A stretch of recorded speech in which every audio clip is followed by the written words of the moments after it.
So hey guys, welcome back to other video of Renegade Immortal and I hope कि तुम लोग बहुत ही ज्यादा अच्छे और मजे में होगे। फिर मैं आगे बढ़ने से पहले कहना चाहूंगी कि अगर इससे पहले के एपिसोड अभी तक चेकआउट नहीं किया है तो पहले जाओ और जाके उसे देख लो, वरना यहाँ तुम्हें कुछ समझ नहीं आने वाला। और अगर तुमने देख लिया है तो बिना किसी देर के आज के इस वीडियो को शुरू करते हैं। सो होमीज, वीडियो को स्टार्ट करने से पहले मैं कहना चाहूंगी, तुम में से बहुत से लोग कह रहे थे कि यार 2 आवर प्लस की नॉवल एक्सप्लेनेशन क्यों नहीं आई। तो मैं पहले ही बता दूं कि 2 आवर प्लस वाली जो लॉन्ग वीडियो है वो 100 के सब स्पेशल पे आएगी, जिसमें की काम चल रहा है और जितनी जल्दी तुम लोग कर दोगे उतनी जल्दी मुझे अपलोड करना पड़ेगा। बस सब कुछ तुम पे डिपेंड करता है, ठीक है ना। सो होमीज, जैसा कि हमने लास्ट एपिसोड में देखा था जहाँ पे वांग लिन, कल्टीवेटर जाओ और पवेलियन मास्टर इन दोनों से बचते बचाते सीमाई उनकी केव के पास पहुंच जाता है, जहाँ पर उसे उसका स्केलेटन भी मिलता है। साथ ही यहाँ पर वो उसकी मेमोरीज को भी जेड के जरिए से रीड कर पाता है कि कैसे वो यहाँ पे फंस गया। अब यहाँ पे उसे सोवरेन के बारे में भी पता चलता है और यहाँ पे जो हेवन डिफाइंग बीड थे उसके बारे में भी उसे काफी चीजें पता चलती है। अब यहाँ वांग लिन के मन में काफी सारे सवाल चल रहे थे, लेकिन फिर भी वांग लिन आगे बढ़ता है, एक एक करके सारे केव्स को चेक करता है। अब यहाँ पे 2 केव से उसे काफी सारी चीजें मिलती हैं। वहीं दूसरी तरफ हम पवेलियन मास्टर को देखते हैं, जहाँ पर उसके सामने 3 बंदे अपीयर होते हैं जो कि दिखने में तो सेम थे, लेकिन इनके फोरहेड पर अलग अलग टाइप के मार्क्स बने हुए थे। और अब आगे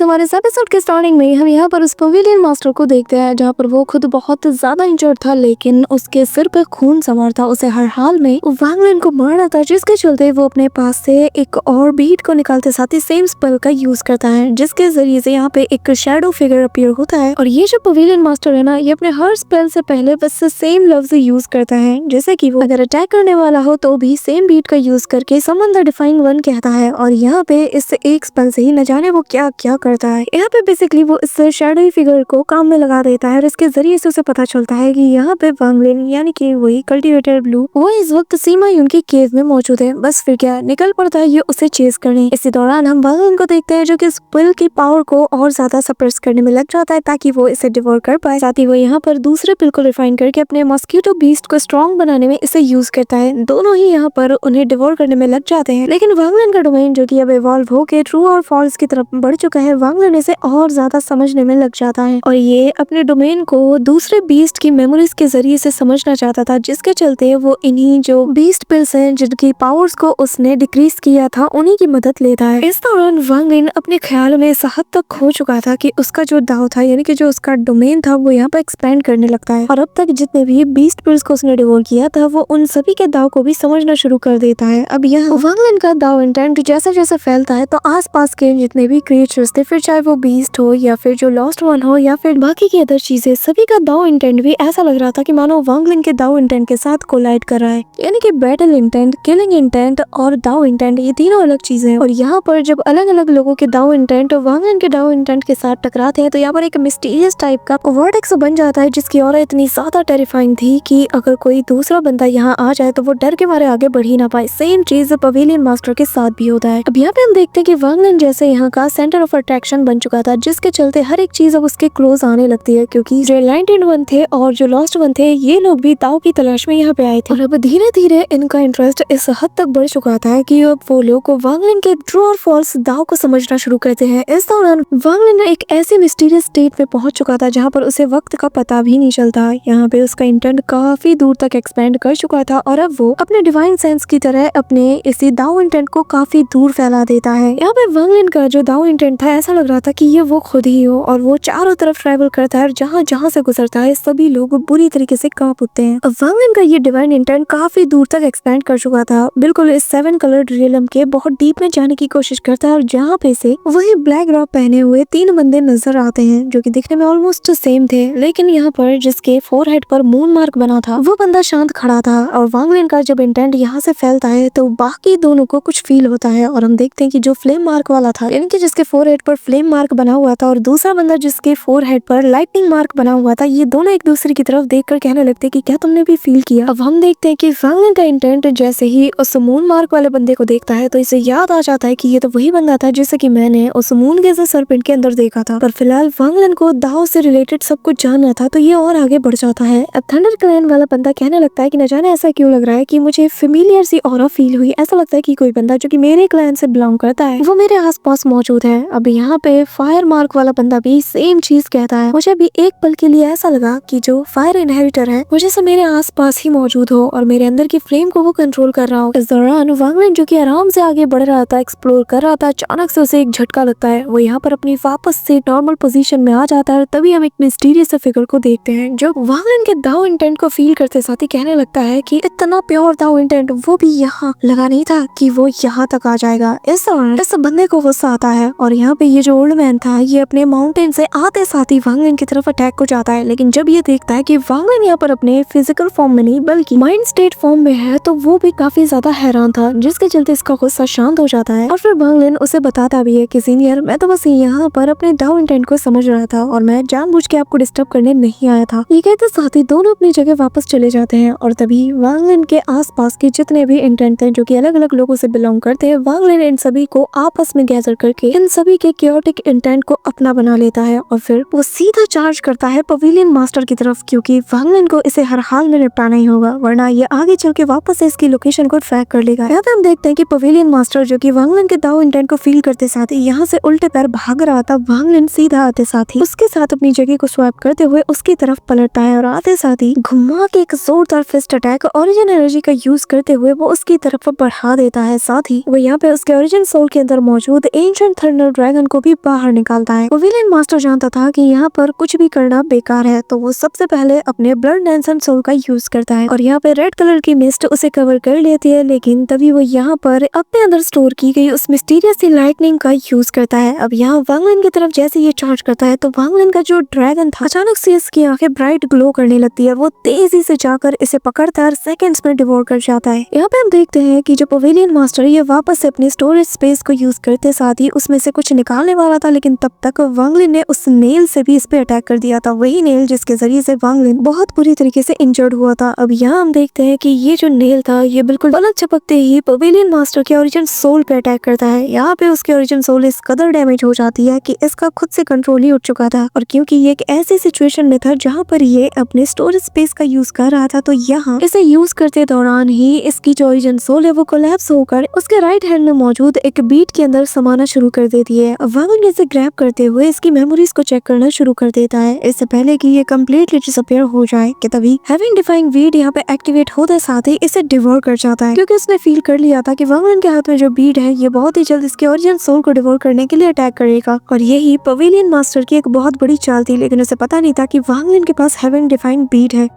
वरना कब का वांगलिन का काम तमाम हो चुका होता। अब सब कुछ नॉर्मल हो जाता है कि तभी वांगलिन कहता है कि आप बाहर आ सकते हो और हम देखते हैं कि ये बंदा और कोई नहीं बल्कि वही टाइजू था जो कि आते साथ ही सबसे पहले वांगलिन का शुक्रिया अदा करता है और वांगलिन समझ चुका था कि ये बंदा उसके लिए खतरा नहीं। अब यहाँ पे दोनों के बीच डील होती है कि वांगलिन को टाइजू को यहाँ से बाहर निकलवाने में मदद करनी होगी। बदले में टाइजू जो की बीस्ट के बारे में काफी अच्छी खासी नॉलेज रखता है तो यहाँ पर इनके आस पास बनने वाली ओरिजिन क्रिस्टल को ये उसके लिए गैदर करेगा। वांगलिन को भी ये डील पसंद आती है और वो अपने रास्ते निकल पड़ता है और जाने से पहले से बताता है कि जब मैं यहाँ से जाऊंगा मैं आपको इन्फॉर्म जरूर कर दूंगा। इस दौरान जब वांगलिन यहाँ पे बिजी था वहीं दूर हमें आउटर रियलम के अंदर का सीन दिखाया जाता है और सेलेस्टियल एम्पर किंगलिन की जो वाइफ थी यानी कि जो होरियन सिस्टर थी उसके अकॉर्डिंग इसका ओरिजिनल नाम प्राइमल स्टार सिस्टम है। इस दौरान एक ऐसा इलाका है जहाँ पर नॉर्मली कोई जाता नहीं, वहाँ पर हमें कुछ जेड्स नजर आते हैं जिनके ऊपर काफी सारे नाम लिखे थे जैसे की master Daozun, Qinglin, celestial lord king Shui, हिमायून, ऑल सी और एंड में एक जेड मौजूद था जिस पर कि इस पवेलियन मास्टर का नाम लिखा हुआ था यानी कि मास्टर एक्शन बाई। और इनके सामने एक मिस्टीरियस बंदा था जो कि इन सारे जेड्स को देखे जा रहा था कि तभी अचानक से इनमें से जो एक जेड था वो कोलैप्स कर जाता है और उसमें जो नाम लिखा था वो था पवेलियन मास्टर का यानी कि एक्शन पाइन और तभी उसकी जगह पर वांगलिन का नाम यहाँ पे उभर के आता है। ये देखकर वो बंदा स्माइल करता है और कहने लगता है कि चलो कोई बात नहीं, मैं इस नए बंदे की सोल को यूज करूंगा अपने ताओ सीट के लिए जो कि ताओ स्पिरिट लैंड में बनेगा। जिसके साथ ही ये आवाज अब चारों तरफ गूंजने लगती है और हमें वापस से वांगलिन को दिखाया जाता है जो कि यहाँ पर एक सेफ केव ढूंढता है जहाँ पर वो ब्रेक थ्रू करने वाला है क्योंकि डोमेन इसका ऑलरेडी इवॉल्व हो चुका था। अब वांगलिन यहाँ पे एक केव को चूज करता है जो कि चौथा केव था और पूरी तरीके से खाली था। यहाँ पे वांगलिन अपने निर्वाणा क्लिंजर के मिड स्टेज पे ब्रेक थ्रू भी कर जाता है। साथ ही यहाँ पर वो जो पवेलियन मास्टर था उसकी सारी मेमोरीज को भी वो खंगाल चुका था। वांगलिन को यहाँ से काफी सारी चीजें पता चलती है लेकिन फिलहाल के लिए उसे जल्द से जल्द यहाँ उस ओल्ड मैन के बारे में पता लगाना होगा है जो कि वांग लिन से तब मिला था जब उसका जो डोमेन इंटेंट है वो आगे तक एक्सपेंड कर रहा था। यहाँ पे एक बात तो वांग लिन समझ चुका है कि कोई ना कोई बहुत ही पावरफुल चीज मौजूद है, जैसे कि ये जो ओल्ड मैन है वो उस माउंटेन के टॉप पर बैठकर घाट कर रहा है। यहाँ पे हम देखते हैं कि वांग लिन 5वें केव को भी देख लेता है। यहाँ पर उसे ज्यादातर वही लॉस्ट वन नजर आते हैं जो कि बस भटक रहे थे,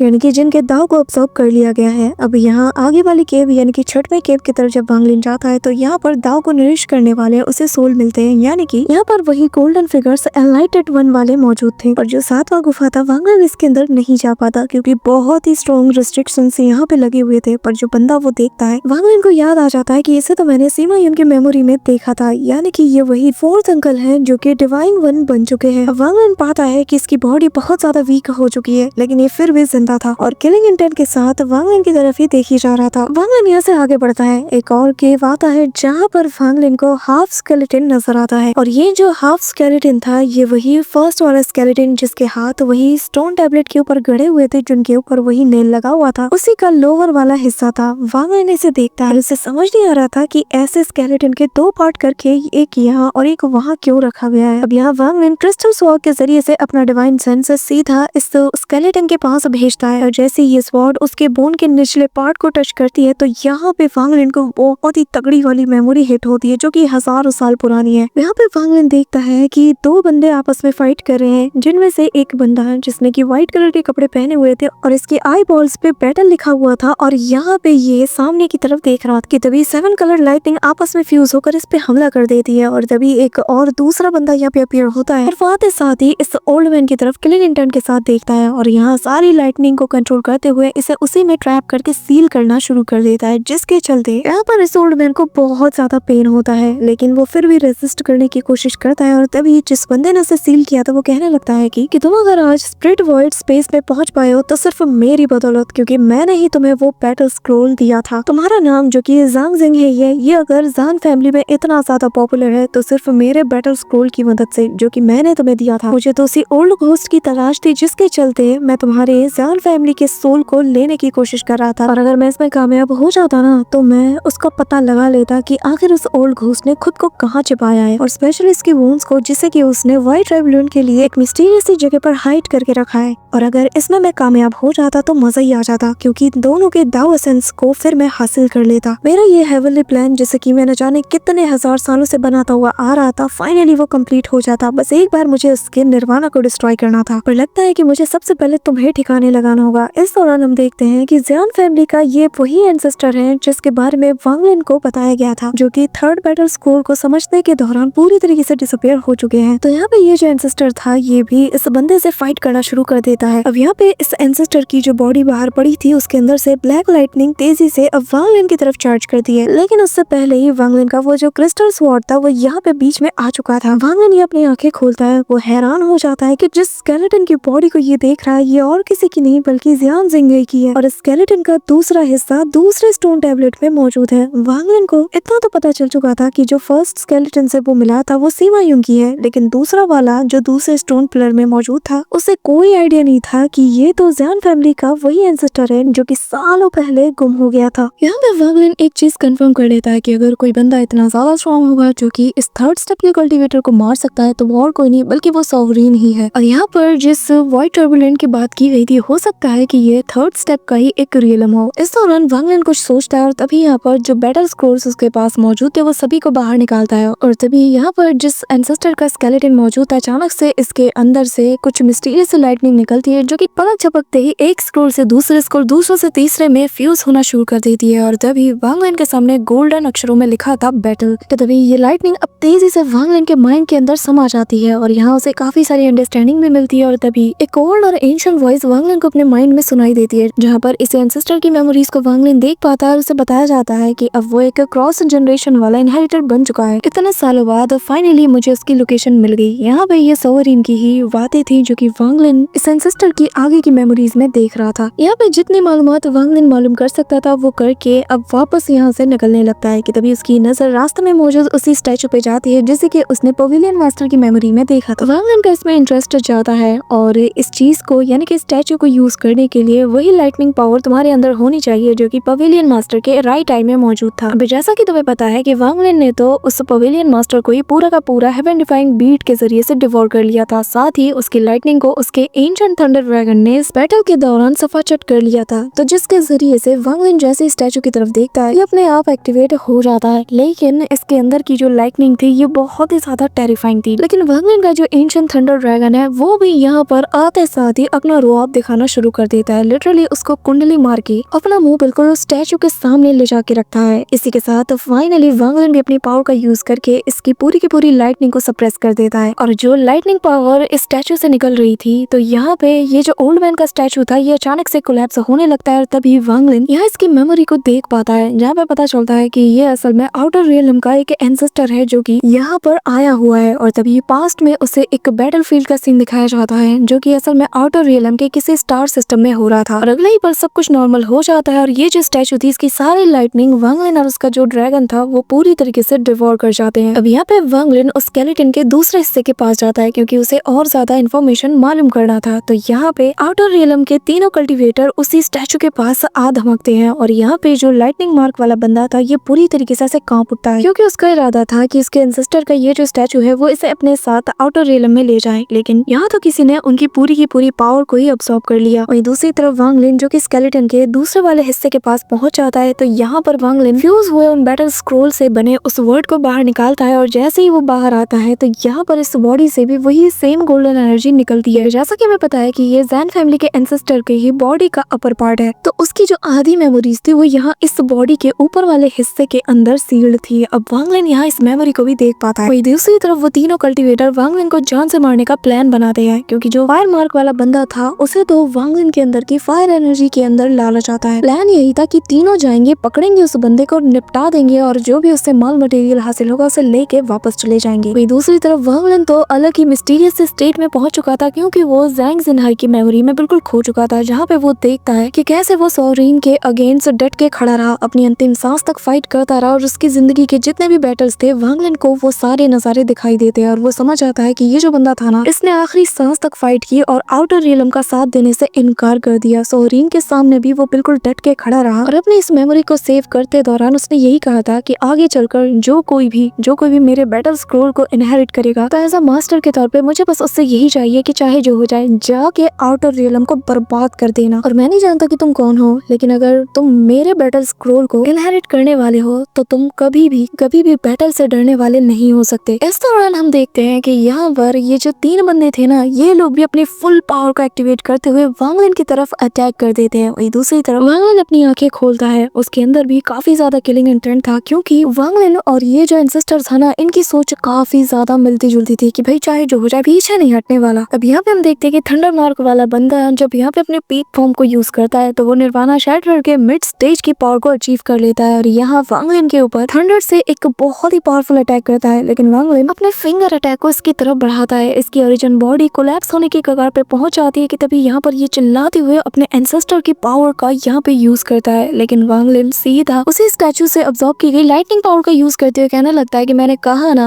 आज के बाद तुम्हारे क्लैन से जितने भी लाइटनिंग स्पेल्स हैं और टेक्निक्स है वो सब कुछ मुझसे बिलोंग करेगी। और वांग लिन के वर्ड में जैसे लॉ की पावर भी शामिल हुई थी, जिसके चलते यहाँ पर जो एंसेस्टर से पावर्स को इसने गैदर किया था अचानक से ये सब कुछ वांग लिन के कंट्रोल में आ जाता है। यहाँ तक कि इसका ये अटैक इस पे भारी पड़ चुका था और अब ये पूरी तरीके से डिस्ट्रॉय हो चुका था और इसका जो ओरिजिन सोल था ये भी अब वांग लिन का हो जाता है। इस दौरान जो हाल वांग लिन ने इस थंडर क्लैन के बंदे के साथ किया था सेम चीज वो इस फायर क्लैन वाले बंदे के साथ करता है, जहाँ पे वांग लिन का जो वर्मिलियन बर्ड था ये भी एक्टिवेट हो चुका था और साथ ही जो वांग लिन का फायर के ऊपर कंट्रोल था वो भी यहाँ पर डोमिनेट करना शुरू कर देता है और यहाँ पे इस बंदे की आग में वो इसको ट्रैप कर लेता है। और अब इसकी जो फायर थी जो कि ब्लैक कलर की यहाँ पे दिख रही थी वांग लिन यहाँ पे इसके ऊपर भी कंट्रोल हासिल कर लेता है और अब यहाँ पर इसके क्लैन के ऊपर जो भी फायर का कंट्रोल था वो इसे हासिल कर लेता है और अब इसकी ओरिजिन सोल भी वांग लिन की हो जाती है। वहीं दूसरी तरफ ये सारा नजारा देखकर वो जो मून मार्क वाला बंदा था वो यहाँ पर हाफते कांपते भागने की कोशिश कर रहा था, लेकिन वांग लिन दूसरे की मेमोरीज में देख चुका था कि असल में जो एंशिएंट गॉड्स थे वो असल में इन लोगों के प्रोटेक्टर थे, जिसके चलते वांग लिन इससे कहने लगता है कि एक ऐसा बंदा जो कि स्लेव क्लैन से बिलोंग करता है उसकी इतनी हिम्मत कि वो मुझ पे यहाँ पे अटैक करने आए। कि तभी ये बंदा जो था ये भी अपने एंसेस्ट्रल पावर को यहाँ पे समन करने लगता है और क्योंकि ये लोग एंशिएंट गॉड को पूछते थे और वो लोग इनके क्लैन और इनके मेंबर्स को प्रोटेक्ट करते आते थे, तो यहाँ पर एक नॉर्मल ब्लड लाइन का जो एंशिएंट गॉड था उसका फिगर अपीयर होता है। लेकिन वांग लिन जो कि रॉयल ब्लड लाइन का एंशिएंट गॉड है उसकी सटक जाती है। वो यहाँ पर इन एंशिएंट लैंग्वेज में इसे ही कमांड देता है। और एक रॉयल ब्लड लाइन का कमांड सुनते साथ ही ये जो फिगर था ना एंशिएंट गॉड का, ये अचानक से कांप उठता है और वो वांग लिन के ऑर्डर से उल्टे पैर वापस चला जाता है, जो देखकर तो इस मून मार्क वाले बंदे को और ज्यादा डर लगता है। लेकिन तब तक वांग लिन इसे निपटा चुका था और इसकी आंखों की तरफ देखते हुए कहने लगता है कि हमारा एंशिएंट गॉड क्लैन जो कि अब तक तुम्हें प्रोटेक्ट करता हुआ आ रहा था ना, आज से ये लोग तुम लोगों को हंट करेंगे। यहाँ पे हम देखते हैं कि उस बंदे की बॉडी कैसे चीथड़े उड़ जाते हैं और तभी वांग लिन के चेस्ट में एक पेन उठता है और यहाँ पे वो फील कर पाता है कि इसका जो वर्मिलियन वर्ड मार्क है ये उस फायर को अब्सॉर्ब करने के बाद थर्ड अवेकनिंग के बहुत ज्यादा करीब आ चुका है और इसी के चलते वांग लिन को पेन भी हो रहा था। अब यहाँ पे हम देखते हैं कि जिन दोनों बंदों को वांग लिन ने यहाँ पे निपटाया था, तो यहाँ पर जो आउटर रियलम में इनका जो सेक्टर था यहाँ पे हलचल मचने लगती है। थंडर क्लैन वाले बंदे को मारने की वजह से पूरा का पूरा जो थंडर पूल था वो यहाँ से डिसअपियर हो जाता है और यहाँ पे जो फायर क्लैन था इनके एक पावरफुल मेंबर के मौत के चलते जितने भी यहाँ पे जो फायर ओरिजिन एनर्जी थी वो गायब होने लगती है और काफी सारे जो यहाँ पे जो ब्लैक वर्मिलियन वर्ड के स्टैचूज मौजूद थे, ये सारे के सारे जो ब्लैक स्टैचूज थे इनमें क्रैक पड़ने लगते हैं और पूरी तरीके से शैटर्ड हो जाते हैं। सभी लोग हैरानी के साथ अपने जो एल्डर है उनकी तरफ देखते हैं और वो कहने लगते हैं कि हाँ, लगता है कि वही एंशिएंट लेजेंड जिसने की सब कुछ हिला के रख दिया था वो अब वापस आ चुका है और उसकी कई बात भी सच होने वाली है कि जिस दिन मैं यहाँ वापस आ गया तो सबसे पहले तुम्हारे ये जो वर्मिलियन वर्ड के ब्लैक स्टैचूज हैं ये सब के सब एक साथ धराशायी हो जाएंगे और जो कि तुम्हारी गरिमा का एक बहुत बड़ा प्रतीक भी है। इस दौरान जो थर्ड बंदा था उसके क्लैन में भी यही हलचल होती है और हम देखते हैं कि जो 8 से 9 जाइंट से एंशिएंट गॉड के स्टैचूज उसी मून डिवोरिंग क्लैन के सेंटर में मौजूद थे, अचानक से वो भी यहाँ पे शेक करना शुरू कर देते हैं और यहाँ पर उनके अंदर की ऑरा जो कि आसपास के लोग अब्सॉर्ब कर रहे थे वो पूरी तरीके से डिसअपियर हो चुकी थी, जिसके चलते ये भी समझ आते हैं कि वो बंदा शायद वापस आ चुका है। अब यहाँ पे हम देखते हैं कि वांग लिन को काफी ज्यादा पेन हो रहा था, लेकिन तभी यहाँ हमें दूसरी तरफ उसी बंदे की बॉडी दिखाई जाती है मून मार्क वाले की, जिसकी बॉडी जब डिस्ट्रॉय होती है तो उसके ब्लड की कुछ बूंदे पास मौजूद उसी एंसेस्टर के स्केलेटन के बोन के ऊपर जा गिरता है। इस दौरान हम देखते हैं कि वांग लिन के थर्ड अवेकनिंग के प्रोसेस जो है वो कम्प्लीटली शुरू हो चुकी थी, जिसके चलते आसपास की जगह पर आग और ज्यादा बढ़ने लगता है, सब कुछ इसमें जल के राख हो जाता है। यहाँ पर दाओ इंटेंट वाले जो बीस्ट थे वो भी अपने इंटेंट के साथ इसमें जल के राख हो जाते हैं और वांग लिन को काफी ज्यादा पेन हो रहा था, लेकिन अगले ही पल ये जो फ्लेम है ये पूरी तरीके से टर्न होकर व्हाइट फ्लेम का रूप ले लेता है। तभी हम यहाँ पर आउटर रियलम के उसी स्टार सिस्टम के अंदर एक मिस्टीरियस से पैलेस का सीन देखते हैं, जिसके अंदर एक बंदे की आवाज गूंजती है और सामने एक कैंडल मौजूद था। यहाँ पर कैंडल की जो लौ थी वो वांग लिन से कंपेयर करता है और कहने लगता है कि बहुत अच्छे, जितना ज्यादा टेम्परेचर होगा उतना ही ज्यादा सोल मैच्योर होगा और उतना ही ज्यादा उसके अंदर पावर बढ़ेगी। इस दौरान माउंटेन के पास मौजूद हम उस ओल्ड मैन को देखते हैं जो कि वांग लिन को ऐसा करता हुआ देखते साथ ही उसकी तरफ चार्ज करता है। यहाँ पे हम देखते हैं कि फ्लेम इस हद तक इंटेंस हो चुकी थी कि आसपास के रिस्ट्रिक्शंस को भी ऐसे डिस्ट्रॉय कर देता है कि जैसे ये फ्लेम हर एक चीज को रिफाइन कर सकती है। इस दौरान वांग लिन की बॉडी में भी क्रैक बनने लगते हैं, लेकिन वो फिर भी दर्द को बर्दाश्त कर रहा था और यहाँ पे जो व्हाइट वर्मिलियन वर्ड था वो भी यहाँ पर इस बढ़ते हुए टेम्परेचर के आगे रेजिस्ट करने की कोशिश करता है। धीरे धीरे करके हम देखते हैं कि जो रैंक 12 और 13 के जो बीस्ट थे उन्हें भी अब इस फायर से दिक्कत होने लगती है, जिससे वो लोग काफी दूर चले जाते हैं। लेकिन तभी यहाँ पे हम देखते हैं कि अचानक से पूरी की पूरी जो फ्लेम ये व्हाइट से बिल्कुल ब्लू में ट्रांसफॉर्म हो जाता है और यहाँ पे वर्मिलियन वर्ड भी इमीडिएटली हवा में फ्लाई करते हुए बहुत जोर से चिल्लाती है, जिसके चलते फाइनली इसका ट्रांसफॉर्मेशन भी हो जाता है। यहाँ पे ब्लू फ्लेम के बीच से वर्मिलियन वर्ड जो कि ब्लू कलर का बन चुका है और वांग लिन दोनों ही यहाँ बहुत ही कूल वे में बाहर आते हैं और यहाँ पे हम उस ओल्ड मैन को देखते हैं जो कि वांग लिन को रोकने तो चाहता है, लेकिन जब वो वांग लिन को इस रूप में देखता है तो वो यहाँ से उल्टे पैर दौड़ने लगता है। और दूसरी तरफ हम अलायंस स्टार सिस्टम में अज़ोर ड्रैगन एम्परर को देखते हैं जो कि यहाँ पर अब पहले से ज्यादा रिकवर कर चुका था और यहाँ पे वांग लिन के अवेकनिंग की भनक उसे भी लग जाती है, पर वो वांग लिन के अवेकनिंग से काफी ज्यादा खुश था और वो मनी मन कहने लगता है कि बहुत अच्छे, ऐसे ही आगे बढ़ते रहो। इसी के साथ हमें पता चलता है कि अज़ोर ड्रैगन एम्परर और 4 डिवाइन सेक्ट के सारे मेंबर्स यहाँ पर जंग की तैयारी कर रहे थे। बेसिकली ये लोग पूरे के पूरे अलायंस स्टार सिस्टम के ऊपर कब्जा करना चाहते हैं और यहाँ पे ये लोग ताओशिन को भी घेरने के लिए पूरी तैयारी कर चुके थे, जिसके बाद अज़ोर ड्रैगन एम्परर मन में कहने लगता है कि मुझे खुशी है कि ओल्ड वर्मिलियन सेक्ट के जो होली एम्परर है उसने अपनी इनहेरिटेंस उस लड़के को दिया है। सच में ये आगे चलकर सब कुछ बदल के रख देगा और अच्छा हुआ कि मैंने वक्त रहते ही उसे यहाँ से भगा दिया, वरना उसके लिए यहाँ के क्योटिक सिचुएशन में ग्रो कर पाना बहुत ज्यादा मुश्किल होता। वहीं दूसरी तरफ हम देखते हैं कि वांग लिन जो कि उस ओल्ड मैन की तरफ ही देखे जा रहा था और यहाँ पे ये ओल्ड मैन जो कि उस सोवरीन के ऑर्डर पे वांग लिन को मारने आया था ताकि उसके सोल को हासिल कर पाए, वो भी यहाँ पर फुल किलिंग इंटेंट को एक्टिव करके वांग लिन के सामने ही खड़ा था। और यहाँ पे जितने जितने भी डिफाइन वन को वो पूरी तरीके से कंट्रोल करता है, वो सभी को बुलवा के वांग लिन के ऊपर हमला करवा देता है। इस दौरान वांग लिन जानता है कि वो अपने करंट कल्टीवेशन के दम पे इससे फाइट नहीं कर सकता था, पर तभी वो नोटिस करता है कि यहाँ पर इस बंदे ने एक कंपास जैसे ट्रेजर को समन किया था वांग लिन पर हमला करने के लिए, लेकिन वांग लिन के कहने से पहले ही वर्मिलियन बर्ड के ब्लू फ्लेम ने उसे पूरी तरीके से डिस्ट्रॉय कर दिया था, जो देखकर वांग लिन समझ आता है कि उसे क्या करना है। अब वो यहाँ पर वर्मिलियन बर्ड की तरफ देखकर अपने मन में उसके फ्लेम्स को हर चीज का इंचार्ज बना देता है, यानी कि अपने डोमेन के ऊपर भी उसकी फ्लेम्स को रखता है। और तभी उसके ऐसा करने से ये जो ब्लू फ्लेम्स थी और ये जो वर्मिलियन बर्ड था वो अचानक से काफी तेजी से फ्लक्चुएट करने लगता है। एक टेरिफाइंग सी एनर्जी वर्मिलियन बर्ड से बाहर निकलती है और वांग लिन के फोरहेड के ऊपर हम एक ब्लू कलर का वर्मिलियन बर्ड मार्क देखते हैं। सारे के सारे जो डिफाइन वन थे वो एक साथ वांग लिन के ऊपर अपने सबसे तगड़े वाले स्पेल से अटैक करते हैं, लेकिन वांग लिन यहाँ पर दुनिया भर की जितनी भी ब्लू फ्लेम्स है उन्हें कंट्रोल करते हुए इनकी तरफ चार्ज कर देता है और पलक झपकते ही ये ब्लू फ्लेम्स के चपेट में आते साथ ही सारे के सारे स्पेल से डिस्ट्रॉय हो जाते हैं। कि तभी ये देखकर वो जो ओल्ड मैन था वो इमीडिएटली अपनी एक सीलिंग पावर का यूज करता है, जो कि इसकी सीलिंग क्लैन के इनहेरिटेंस से ही उसे मिला था, जिससे वांग लिन का ये जो ब्लू वर्मिलियन बर्ड के फ्लेम्स थे वो इसे पूरी तरीके से सील कर देता है। लेकिन वांग लिन यहाँ इमीडिएटली ब्लू फ्लेम्स की पावर को अपने अंदर सप्रेस करते हुए अब लाइटनिंग पावर को ज्यादा तवज्जो देता है। भाई साहब, अब यहाँ पर पहले जो ब्लू फ्लेम्स थी वहाँ पर ब्लू कलर की कड़ाकेदार बिजली गिरने लगती है और आसपास का एरिया ऐसा लग रहा था कि मैं थंडर पूल बन चुका हूँ। और अब वांग लिन यहाँ पर जितने भी थंडर हैं उन सभी को कमांड देते हुए कहता है कि मैं तुम्हें आदेश देता हूँ कि मेरे ऑर्डर पर इस पूरे जगह को डिस्ट्रॉय कर दो। अब यहाँ पर चारों तरफ कड़ाकेदार बिजली गिरना शुरू हो जाती है, जिसके चलते यहाँ पर इस बंदे की हालत भी खराब होती है। पर तभी यहाँ पर वो वॉर स्पिरिट पाम अटैक का यूज करता है, वही पाम अटैक जो कि वांग लिन ने रेन सेलेस्टियल रियलम में देखा था। और यहाँ पे हमें बताया जाता है कि ये बंदा इनर रियलम में एक नॉर्मल डिसाइपल बनकर गॉड सेक्ट में भी जा चुका है, जहाँ पर सालों तक कल्टीवेट करने के बाद फाइनली उसने इस अटैक को भी वहाँ से सीख लिया था। इस दौरान हम देखते हैं कि बाकी बचे जितने भी कल्टीवेटर्स जो कि यहाँ पे फंसे हुए थे, फिर चाहे वो कल्टीवेटर्स